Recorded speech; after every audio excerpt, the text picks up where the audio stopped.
Day customer, एक बेहतरीन अलकरम का स्टॉक आया। तहजीब मेंस कलेक्शन अलकरम की सीरीज है ये, और जैसे पहले काजीज के नाम से सीरीज आई थी, उसी तरह ये बेहतरीन सा स्टॉक है। बहुत जबरदस्त क्वालिटी है। कैटलॉग आप देख सकते हैं, 4,350 रुपये रिटेल मेंशन है। केयर इंस्ट्रक्शन वगैरह लिखी हुई है।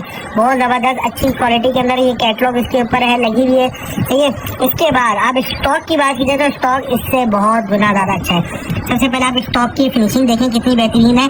1/2 इसके अंदर धागा चला हुआ है, हल्का सा चेक डिजाइन के अंदर में ये माल है। बहुत जबरदस्त कलेक्शन है। रोबोट बाय अलकरम के नाम से ये स्टॉक है। आप ये देख सकते हैं, इसके ऊपर पूरी स्टैम्प जा रही है, रोबोट बाय अलकरम। ठीक है, पूरे के माल के ऊपर स्टैम्प होगी इसी तरीके से। और ये आप देख सकते हैं, इसके अंदर चेक डिजाइन है जिसको 1/2 भी बोलते हैं। तो ये 12 पीस का ये सेट हुआ। कलर कलेक्शन आप देखिए, कलर कितने बेहतरीन और बहुत डिसेंट और अच्छे कलर है। तो ये सारे टिकट कलर है सेट के अंदर। 12 कलर का सेट है। कलर कॉम्बिनेशन तो भाई लाजवाब है।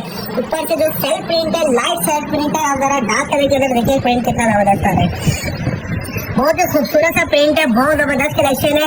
इंशाल्लाह सबको अच्छे रेटों में मिलेगी। बहुत जबरदस्त कलेक्शन है। कपड़े के अंदर फॉल है, शाइन है। सारे एक एक सूट खोल के भी चेक करवाऊंगा। कितनी जबरदस्त कलेक्शन है इस बारे में भी आपको बताते हैं।